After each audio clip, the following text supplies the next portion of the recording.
Dice así la palabra de nuestro Dios: Estad pues firmes, ceñidos vuestros lomos con la verdad, vestidos con la coraza de justicia, y calzados los pies con el apresto del Evangelio de la paz. Sobre todo, tomad el escudo de la fe, con que podáis apagar todos los dardos de fuego del maligno, y tomad el yelmo de la salvación y la espada del Espíritu, que es la palabra de Dios, orando en todo tiempo con toda oración y súplica en el Espíritu, y velando en ello con toda perseverancia y súplica por todos los santos. Amén. Entonces vamos a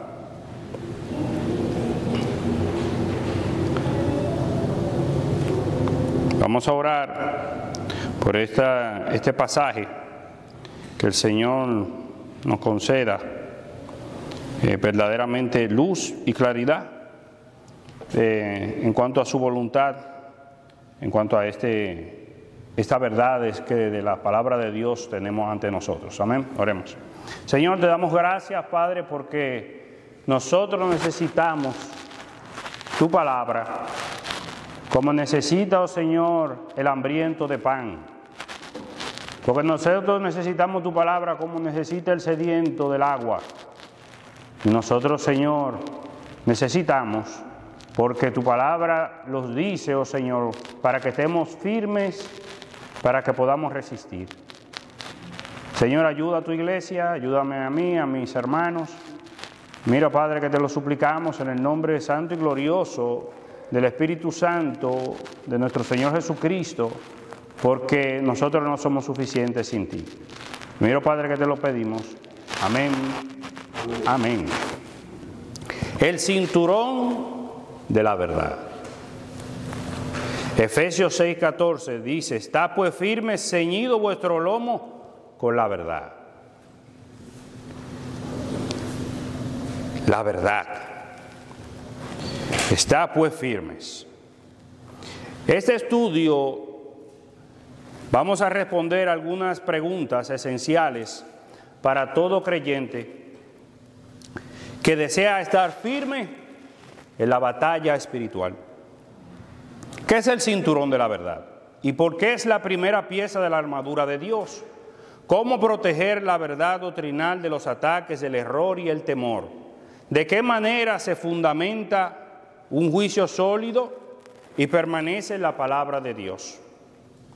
¿Por qué la verdad debe mantenerse hasta la muerte, incluso ante la persecución o la escasez? ¿Cuál es el contexto espiritual de la batalla y el origen divino de toda la armadura? ¿Cómo se relaciona la fortaleza en el Señor con el uso efectivo de cada pieza? ¿Qué significa la verdad vivida o integridad? ¿Y cómo completa el cinturón? Aunque algunas de estas cosas las veremos, si el Señor nos lo permite, en otra próxima ocasión. A lo largo de las secciones exploraremos estas preguntas con las Escrituras como fundamento, ejemplos históricos y aplicaciones prácticas, sin supersticiones ni recursos humanos, solo la armadura que Dios provee y que nos llama a prepararnos, ceñirnos y estar firmes.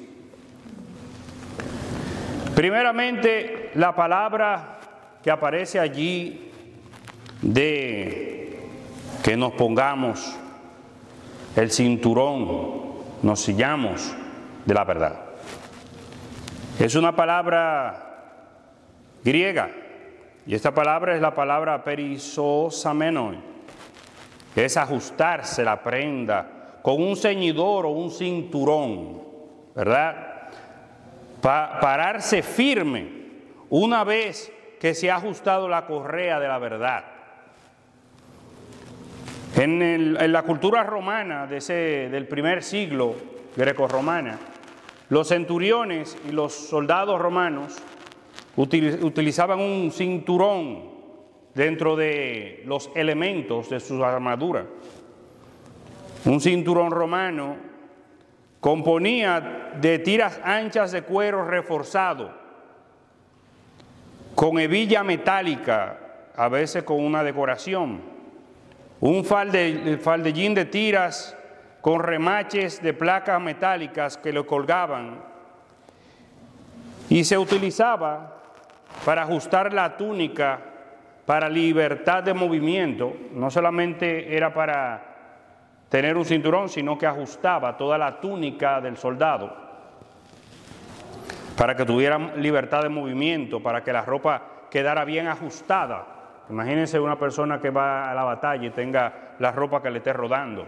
No, era para ajustar la ropa, proteger los lomos, o sea, la zona del abdomen. Sostiene la espada y la daga del soldado, que era símbolo de rango y preparación para el combate. Una espada que utilizaban en especial que se llamaba gladius, muy interesante. Contexto de la batalla. 3 asuntos comunes. Dice Sinclair Ferguson que cuando se va a comenzar una batalla se tienen que tener ciertas cosas claras. El contexto o naturaleza de la batalla, dónde se está peleando, el enemigo y cuáles son sus fuerzas y los recursos para la victoria. Jesús mismo habló de eso. Dice que si alguien viene contra ti con un ejército enorme de 40,000 y tú nada más tienes 10,000 personas, quizás es prudente que antes de tú salir a la batalla tú le mandes una embajada para considerar las opciones de la paz. Dice hay un ejemplo acerca de unas batallas que se libraron entre el imperio romano y la gente de Cartago en el 216 a.C. El terreno fue un terreno abierto.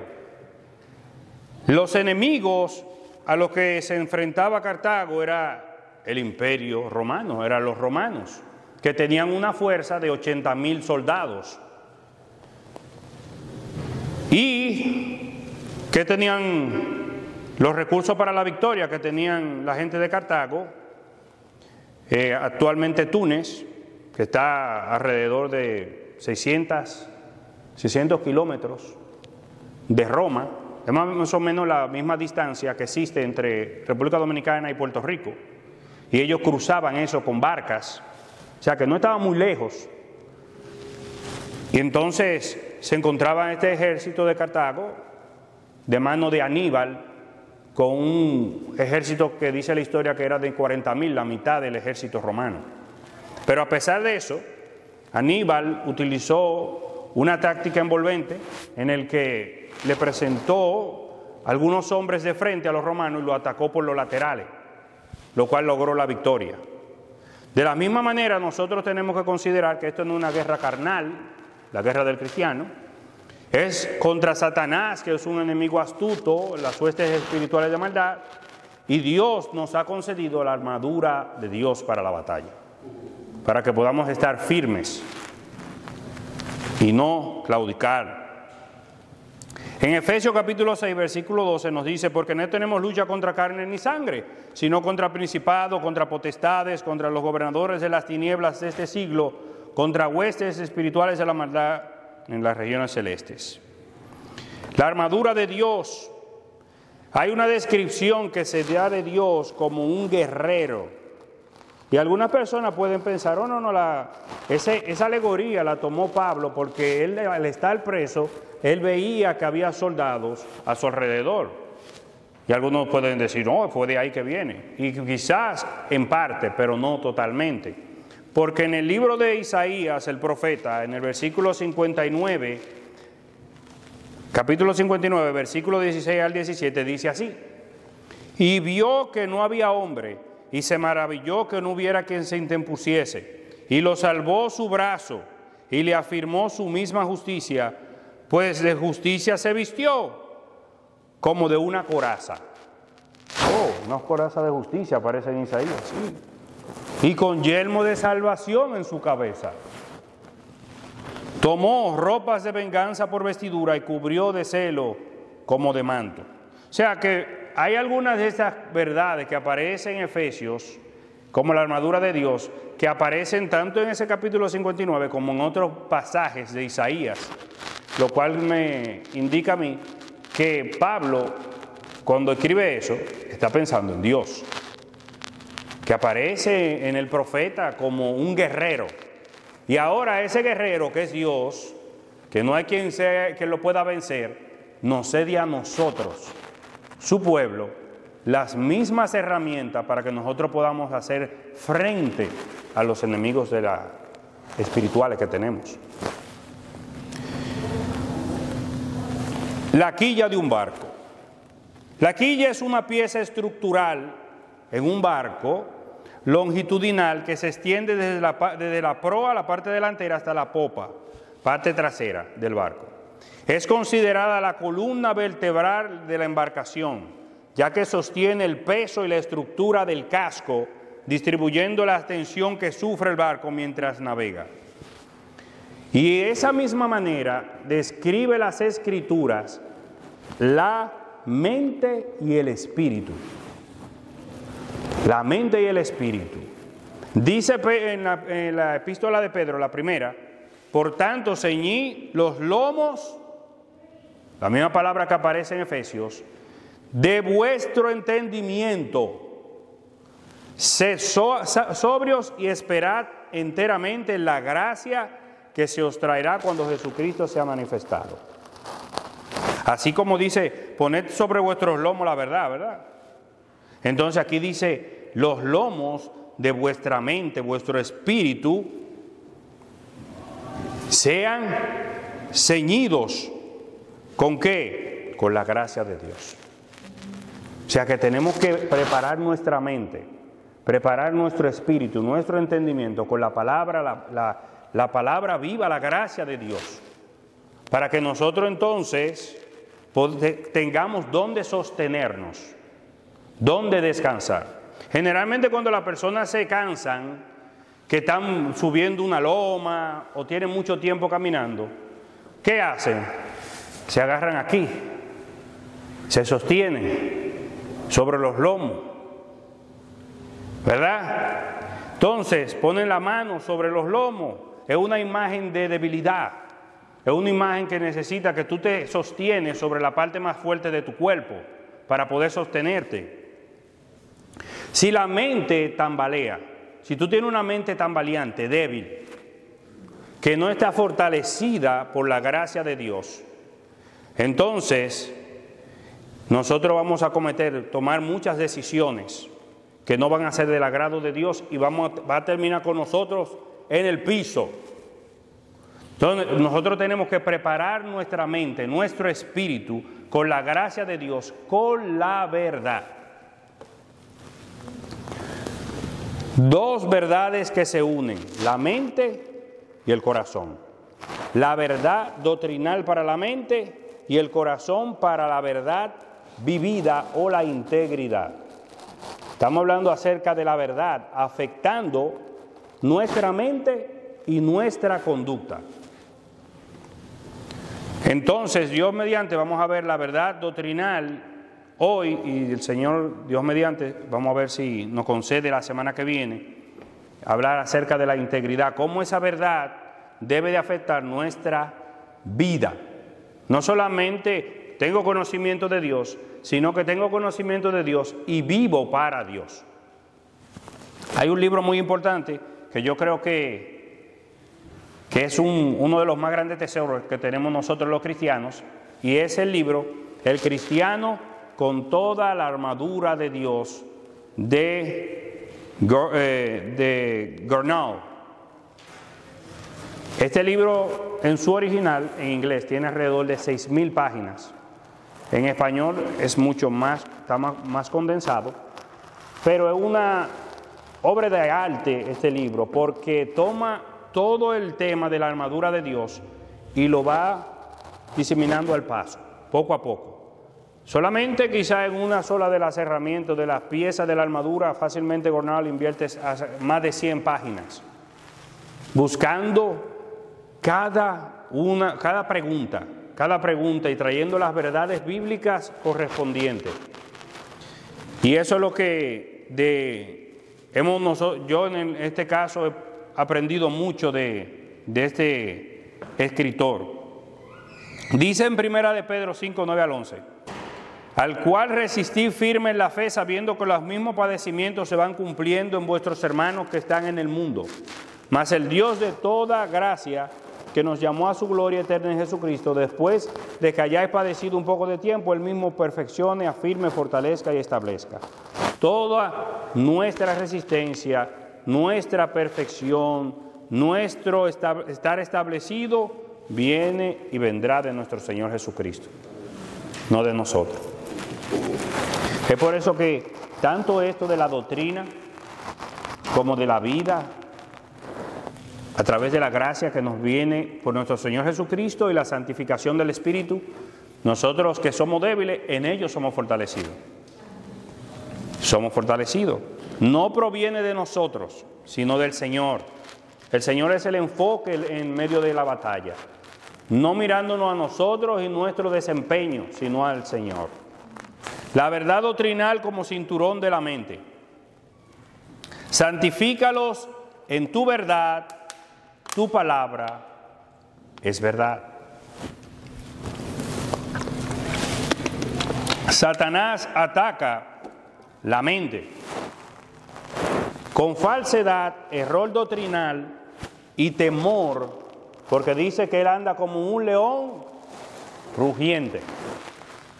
Entonces vemos dos elementos, la falsedad y el temor.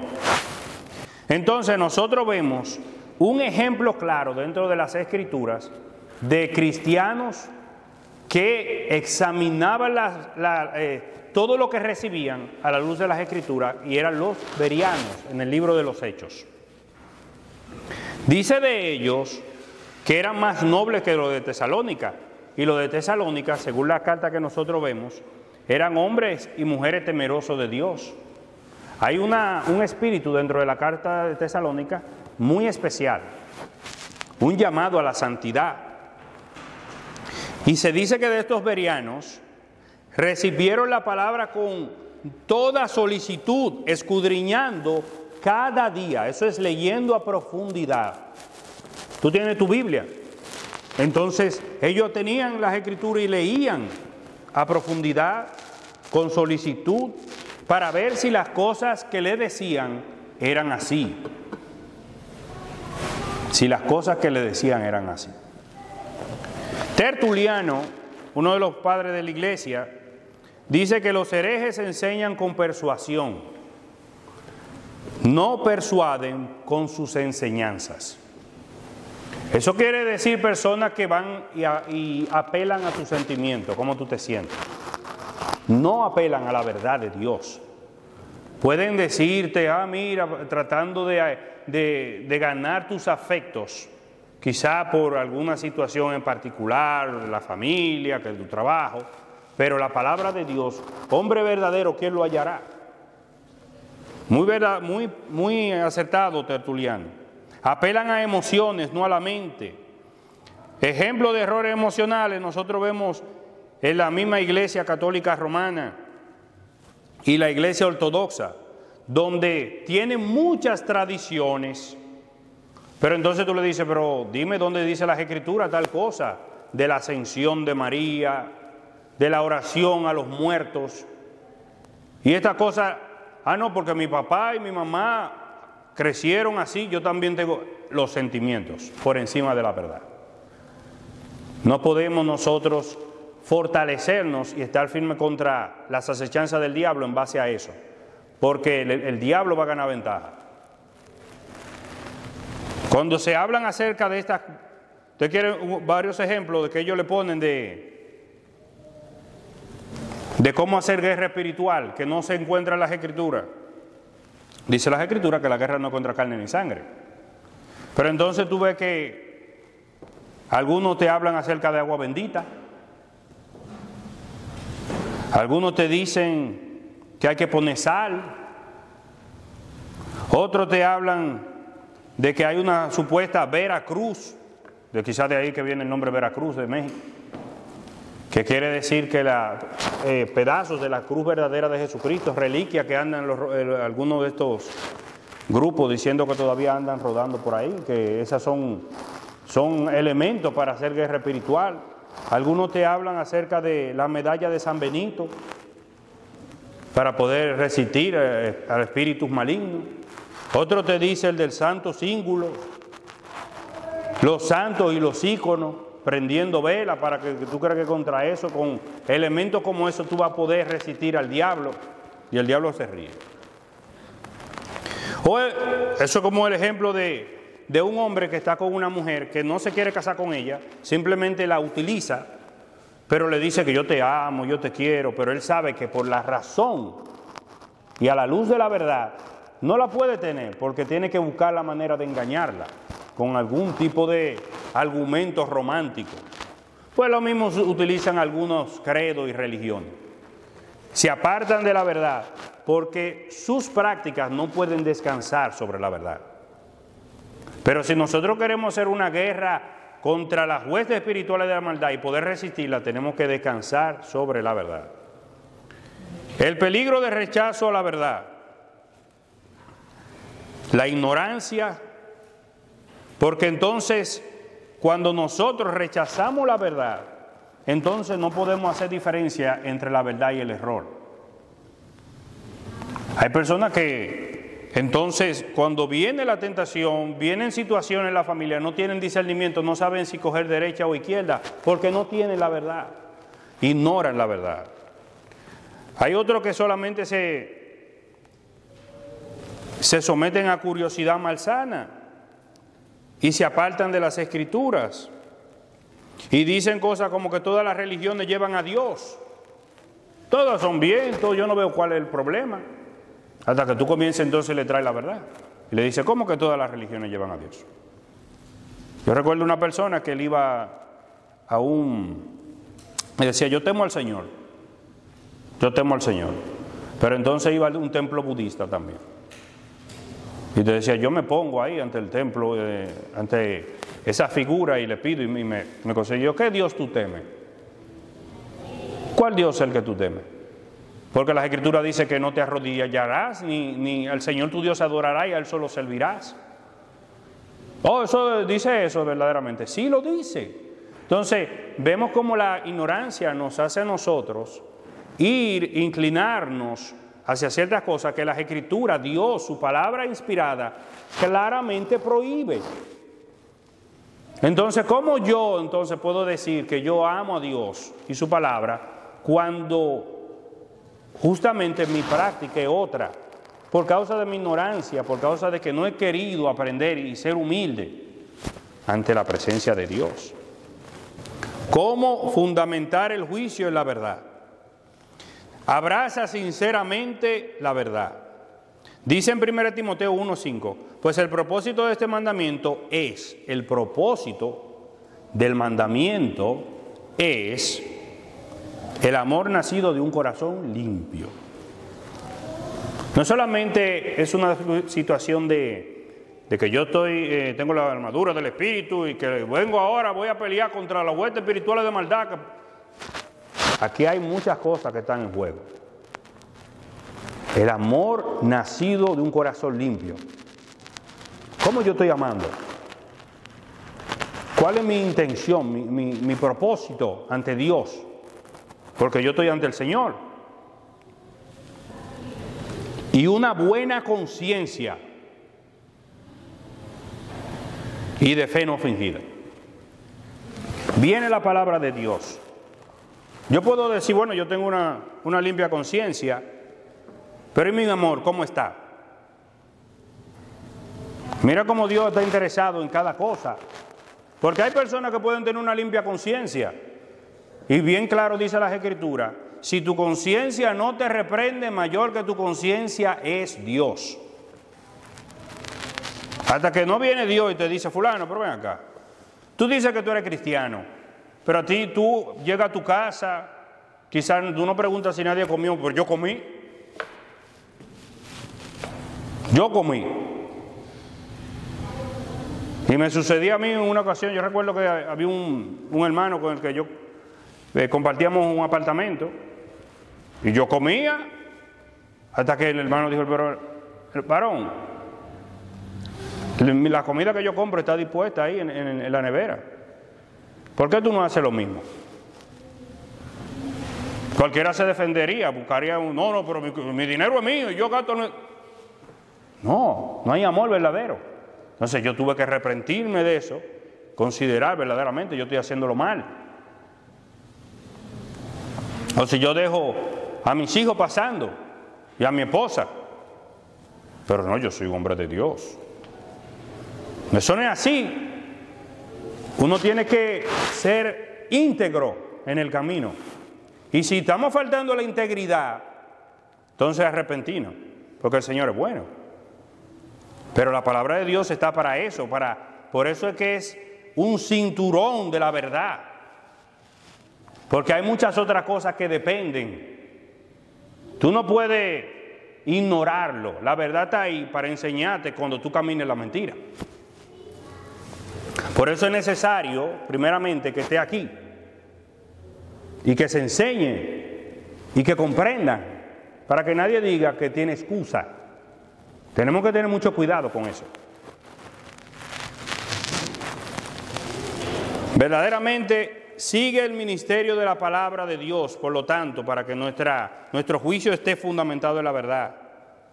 El sermón, la doctrina que viene, y luego la aplicación, que es como el riego. No dependa de personas. Hay personas que quieren cautivar la mente de las personas. No, haz lo que yo te digo, confía en mí. No. La palabra tiene que... La persona, para que tú descanses sobre un hombre que predica desde aquí, tiene por qué ser porque ese hombre está predicando la verdad. No porque ese hombre se invente cosas. Porque nosotros tenemos autoridad siempre que nosotros descansemos sobre la verdad de Dios. No sobre que yo creo que el Señor me dijo. No. Tenemos la palabra profética más segura, la cual hacéis bien en estar atentos, como una antorcha que alumbra el lugar oscuro, hasta que el día aclarezca y el lucero de la mañana salga en vuestros corazones. Esa es la verdad. Todos los otros que usted se invente, eso es asunto suyo. Pero la palabra profética más segura es esta. Y esa palabra dice que nosotros tenemos que ponernos el cinturón de la verdad, ceñirnos los lomos con la verdad de Dios, para que el hombre interior sea fortalecido, plenamente capaz, descansando en el consejo, en la doctrina de Dios, no es la de los hombres.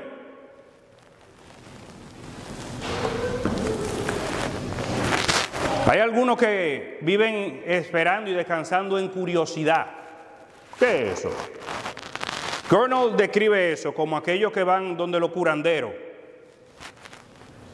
Y esta hierba y aquella y esta. Pero no van al doctor de su alma. Y confían más en curandero que en el doctor. El doctor es la palabra de Dios. La palabra de Dios. Tenemos que buscarla con humildad. Dice en Santiago 4:10, humillaos delante del Señor y Él os exaltará cuando fuese tiempo. Es necesario que nosotros que nos acercamos a Él reconozcamos, Señor, verdad, yo estoy fallando. Esto no es una lucha de egos, sino es una lucha por la verdad de Dios. Y reconocer que Dios sabe más que nosotros. Nosotros estamos en un trayecto, en un camino. Nosotros vamos creciendo. Y es así. Dice en Proverbios 23:23, compra la verdad y no la venda. Y realmente nosotros al día de hoy tenemos una lucha, y hay muchos que esa lucha lo tiene al borde de la muerte, o al borde de perder sus empleos y su vida. Pero tenemos que mantener la profesión aún en medio de eso. Aún en medio de eso. ¿Cómo es? Hay persecución latente. En un sector del mundo hay una guerra por la eutanasia, el aborto, las agendas seculares, como en Uruguay, en Chile, en México y en la Unión Europea, donde algunos doctores y también maestros de escuela se le obliga o se le quiere obligar. Tú tienes que enseñar este tipo de agenda o si no tú vas a perder tu empleo. Y los doctores, tú tienes que practicar esto porque esto es ley y pueden perder su empleo. Entonces, ¿qué pueden hacer estos hombres? Tienen que permanecer, aún en medio de situaciones en que pierdan. Es la realidad de la vida. Y hay otros, muchos, creo que escuché que el año pasado alrededor de 6.000 cristianos perdieron la vida. Muchos la perdieron en Nigeria, donde hay muchos grupos radicales musulmanes que asesinaron a muchos cristianos. Otros en Medio Oriente, en Corea. Hay cristianos padeciendo por la verdad. Porque estos hombres han considerado que vale más en la vida perder las cosas pasajeras que aquellas que son eternas. Entonces nosotros tenemos que considerar eso. El error, la persecución. Vemos que esto es descrito allí en el libro de Apocalipsis, capítulo 12, versículo 17, donde el dragón se llenó de ira contra la mujer y fue a hacer guerra contra el resto de la descendencia de ella, los que guardan los mandamientos y tienen el testimonio de Jesucristo. En el libro de El progreso del peregrino, de John Bunyan, él describe que el cristiano, cuando sale de la ciudad de perdición, la ciudad de perdición es un tipo de imagen dentro del libro, refiriéndose a la vida antigua, antes de tú convertirte a Jesucristo. Y el cristiano salió de esa ciudad. Y junto con él se fue uno que se llamaba Flexible. Y Flexible dice que llegaron al pantano de la desesperación y tuvieron que pasar por ese pantano. A mí me encanta ese libro, pero ese libro es fuerte. Ese libro no hay quien lea ese libro, que sea cristiano, que no termine de rodillas, porque hay muchas cosas que suceden en nuestra vida que algunas veces nosotros no damos los frutos que debemos de dar. Pero entonces dice en esa porción del libro que fue con Flexible, y cuando Flexible se vio que estaba en el pantano de la desesperación, dijo, ¿pero de dónde yo salí? Pues yo estaba bien allá en la ciudad y mira dónde estoy ahora, en un pantano con este hombre aquí que se llama cristiano. Y cuando salieron del pantano dijo, no, cristiano, sigue tú solo. Sigue tú solo. Hermanos, dice la palabra de Dios, que cuando el Señor Jesucristo ascendió al cielo, muchos padecieron y fueron azotados por su fe. Entre ellos, Esteban perdió su vida. Y Santiago, hermano de Juan, fue decapitado. Pedro estaba en la cárcel. Y la iglesia estaba oculta orando al Señor. Jesús le dijo a ellos, antes de que esto sucediera, que en el mundo tendréis aflicción, pero confiad porque yo he vencido al mundo. Confiad que yo he vencido al mundo. Entonces verdaderamente el pantano de la desesperación va a ser una realidad en la vida de los cristianos. Hay situaciones difíciles, económicas, de salud, de amenazas, de empleo, que nosotros sabemos que el enemigo puede utilizar para causar un enfriamiento en nosotros. Pero nosotros, si nosotros estamos firmes en la verdad, nosotros podemos estar confiados que el Señor estará con nosotros. El Señor estará con nosotros. Jesús es el guerrero perfecto. Jesús fue el cumplimiento vivo del que pasó por la tiniebla y prevaleció. O sea que si nosotros en algún momento podemos decir, pero Señor, ¿cómo yo puedo, oh Señor, poder vencer? Por eso dicen claramente, puestos los ojos en Jesús, que es el autor y consumador de la fe. El fin y propósito de nosotros no debe de ser confiando en nosotros, poniendo nuestra esperanza en nosotros, sino en Jesucristo el Señor. Porque Él padeció. Fue tentado en el desierto. Antes de que era pequeño, ¿qué hizo Herodes? Le dijo a los magos, Dígame, cuando usted lo encuentren, mándenme un mensajito para yo también ir a adorarlo. Adorarlo. Lo quería matar. El diablo puso en el corazón, desde que el Señor nació, hombres malos y perversos. Hay que matar a ese muchacho. Fue tentado en el desierto. Los escribas, los fariseos, los herodianos le ponían trampa constantemente, pero nunca pecó. Aún los discípulos le sugerían: Señor, que no te pase tal cosa, ¿cómo tú vas a sufrir? Mejor quédate aquí, sigue enseñando que la vida es buena. Y gente lo buscaban: sigue dándonos más pan y dándonos todos los milagros que tú haces, eso es lo que queremos. Porque tenían la mira en las cosas de la tierra, de los hombres, no en la gloria de Dios. No comprendían la pasión misma y la cruz. El Señor padeció y sufrió por todo eso. Pero ¿qué dice Hebreos? En base de que el Señor ha padecido, sufrido, ha pasado por el valle de lágrimas, dice: varón de dolores, experimentado en quebrantos. ¿Qué dice Hebreos? Dice: porque no tenemos un sumo sacerdote que no pueda compadecerse. Si tú estás sufriendo y tú dices: ven acá, pero el Señor no tiene conocimiento. No, el Señor padeció. No tenemos un sumo sacerdote que no pueda compadecerse de nuestras debilidades, sino uno que fue tentado en todo según nuestra semejanza, pero sin pecado. Pero sin pecado. Y en cuanto a la verdad de Dios, siempre cuando venía la prueba, decía, en el caso del desierto: escrito está. Escrito está. Lo que quiere decir, como él bien dijo, que no solo de pan vivirá el hombre, sino de toda palabra que sale de la boca de Dios. Tú tienes un alma, tú tienes un cuerpo y tú tienes un espíritu. Tú eres un alma viviente. Lo que quiere decir que tú necesitas pan, tú necesitas comer. Cuando tú salgas de aquí, tú vas a ir al Pollo Centro, o el pollo de la Lugo ya no se puede porque se quemó. Pero entonces tú vas a ir, tú vas a buscar comida, porque tu cuerpo lo necesita. Pero tú también necesitas la palabra de Dios. ¿Y por qué? Porque tú no eres un animal, como diría un perro, un gato. No.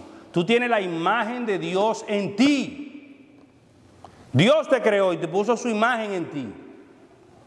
Y la palabra de Dios es la comida espiritual que nosotros necesitamos, la verdad de Dios, todo el consejo de Dios, para que entonces tú comprendas quién es Dios y lo que Él busca de ti y lo que Él ha hecho por ti. Por eso es que nosotros vemos al Señor Jesucristo, cómo Él vivió, cuál era su manera de hablar, y nosotros entonces podemos aprender de Él, porque Él ya pasó por ahí. Y Él nos llama a que aprendamos a confiar en Él, en medio de nuestras situaciones de peligro, de enfermedad y todo eso, porque Él te dice: ya yo pasé por ahí, yo estoy aquí contigo. Amén. Para que tú no te sientas solo. El Señor no te ha abandonado. He aquí, estoy con vosotros todos los días hasta el fin del mundo. Es muy bueno tener esa promesa. Saber que este mundo pasa. El cielo y la tierra pasarán, pero mi palabra no pasará. El Señor ha hecho esa promesa y por eso hay un cinturón de la verdad. Ceñíos. Finalmente, ¿qué podemos decir? Nosotros debemos de ser solícitos en guardar la unidad del Espíritu, que ese sea nuestra mente, nuestra disposición, que el Señor nos conceda un mismo espíritu buscando su verdad, porque eso nos va a facilitar, nos va a dar la gracia de permanecer unidos cuando tenemos una misma mente en la palabra de Dios. Aplicaciones. Conforma tu amor a la verdad de Dios. Pero si Dios ha hecho en ti un alma nueva, ha puesto en ti su imagen, también te ha dado su espíritu, para que tú utilices las herramientas dadas por Dios para que tu mente, como dice en Romanos capítulo 12, sea renovada constantemente a la imagen del que te creó. Por lo tanto, cuando una persona viene y está en Cristo, entonces esa persona, como nosotros hemos aprendido aquí, si tú estás casado, bueno, pues el Señor tiene un mandamiento para el hombre casado: que ame a tu esposa como Cristo amó a la iglesia. A la mujer, sujétate a tu esposo como la iglesia se sujeta a Cristo. Al padre, instruye al niño en su camino, y al niño le dice: obedece a tus padres. Al trabajador dice que sirva con temor y temblor, y a los amos le decía que recuérdense que yo estoy en el cielo, yo soy el amo de ustedes y ellos son sus hermanos. No importa dónde tú te encuentres y tu posición social, no importa tu género, el Señor tiene un llamado para cada uno de nosotros, para que nosotros vivamos de una manera en que Él sea exaltado. Eso es así. No fue de que tú, el Señor te salvó y ahora vive tú como tú quieras. No. Tú tienes una nueva vida en Cristo. Y la nueva vida en Cristo dice que hay una manera digna de que nosotros debemos de caminar. Hay una manera digna de caminar. Hay una manera en que nosotros debemos de demostrar que somos hijos de Dios. La palabra dice claramente: sin santidad nadie verá al Señor. Eso es así. Eso es así. Que tu corazón se llene del amor de Dios. Que el Señor nos conceda mostrar, ya que el Señor nos ha dado su palabra. Miren lo importante que es la palabra. Dios ha mostrado su misericordia al revelarla, y Dios la ha preservado. Y esa palabra, ha habido hombres que se han encargado de ponerla a disposición nuestra. La han traducido, como John Wycliffe, Ian Hus, Jerón de Praga y William Tyndale, los cuales todos murieron martirizados por llevar la palabra de Dios, ponerla a la disposición de las personas. Para que nosotros, hombres de Dios que temían a Dios, que seguían a Jesucristo, que en su momento dijeron: no, esto debe estar en la mano de todos aquellos que temen a Dios. Y los hijos del diablo, no contentos, atacaron a estos hombres. Entonces nosotros debemos de ver entonces que verdaderamente el enemigo odia más que sobre todas las cosas la verdad de Dios.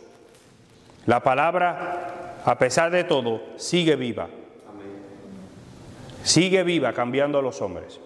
Toda escritura es inspirada por Dios, útil para enseñar, para redarguir, para corregir e instruir en justicia, a fin de que el hombre de Dios sea perfecto, enteramente preparado para toda buena obra. Y esa misma palabra te da el conocimiento de la salvación que es en Cristo Jesús. Lo que quiere decir que es útil para dirigirte a la salvación y útil para formarte en la santidad. Entonces, en vista de eso, debemos de meditar en su excelencia, porque ella nos purifica, ella nos ayudará a refugiarnos en Dios, y ella nos ayudará a ser libres de la vana manera de vivir del pasado. Y conoceréis la verdad, y la verdad os hará libres. Por lo tanto, hermanos, fortaleceos en el Señor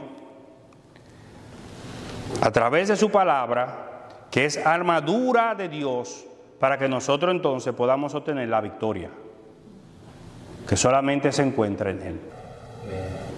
Un consejo para aquellos que no le conocen es: la palabra dice claramente que cuando Pedro fue azotado, le dijeron: no hablen más de ese nombre, no mencionen más el nombre de Jesucristo.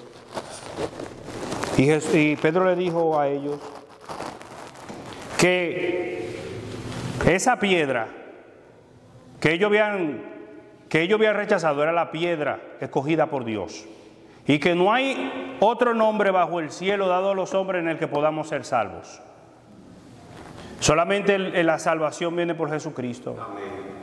La salvación viene a través de Él. Él dice, yo soy el camino y la verdad y la vida, y nadie viene al Padre sino por mí. Lo cual nosotros debemos entonces hacer un llamado claro. Si nosotros no somos de Cristo, ¿de quién somos? Del diablo. Si el Señor nos da la oportunidad, hoy que se dice, ¿cuántas personas quizás hoy no se despertaron? Víctimas de tragedias, víctimas de accidentes naturales o alguna vez ocasionados, o de los mismos años, no sabemos. Pero sí, lo que sí sabemos es que la paga del pecado es muerte. Todos hemos de morir, pero el regalo, la dádiva de Dios es vida eterna en Cristo Jesús, Señor nuestro. Dios tiene un regalo para aquellos que no le conocen. Hay un regalo dado por Dios disponible. El que confiesa su nombre será salvo. Todo aquel que invoque el nombre del Señor será salvo. Esa palabra invocar quiere decir cuando tú conoces, tú reconoces que tú tienes una situación de perdición. Porque si tú no lo reconoces, hasta que el Señor no impacte tu corazón y te haga ver a ti que tú necesitas de Dios, que Dios es santo, tú eres pecador y la paga del pecado es muerte, muerte segunda en el infierno. Porque todo aquel que se muere sin Jesucristo tiene su lugar en el lago de fuego y de azufre. Pero aquellos que confiesen el nombre del Señor Jesucristo serán rescatados, librados de la condenación eterna y tendrán su parte con Dios cuando Él venga, cuando el Señor venga, haciendo de este mundo cielo nuevo y tierra nueva. Esa es la esperanza que tenemos y por la cual nos sostenemos y a la cual aguardamos. Que vemos todas las demás cosas, como decía aquí, mejor es perder el mundo, pero no mi alma. No mi alma. Porque ¿qué recompensa dará el hombre por su alma? ¿Qué recompensa? Entonces nosotros vamos a orar, vamos a pedir verdaderamente que el Señor salve a que tenga que salvar y que el Señor nos ayude a comprender y a esperar en su verdad. Porque solamente así podremos estar firmes contra las acechanzas del diablo y crecer en santidad. Amén. Vamos a orar. Señor, te damos gracias, Padre, por esta mañana. Te damos gracias, Señor, porque tu palabra, tu verdad, oh Señor, nos muestra a Jesucristo, nos muestra nuestra insensatez, nuestro pecado, pero también nos muestra, Señor, tu misericordia y tu bondad. Te pedimos, Señor, que tú bendigas a cada uno de los que están aquí. Te damos gracias, Señor, por la oportunidad de anunciar tu palabra, tu consejo. Y te suplicamos, Señor, que nos ayudes, nos fortalezcas y nos sostengas en tu santísimo nombre y en tu verdad, Señor. No nos dejes apartarnos. Y que tú, oh Señor, nos capacite plenamente en ella. En el nombre de Jesucristo. Amén. Amén. Agradecemos su atención. Nos gustaría conocerle y servirle. Para ponerse en contacto con nosotros, lo puede hacer a nuestro número telefónico 978-601-2409 o 978-390-2972 o vía correo electrónico a iglesiabres@gmail.com. Dios le bendiga.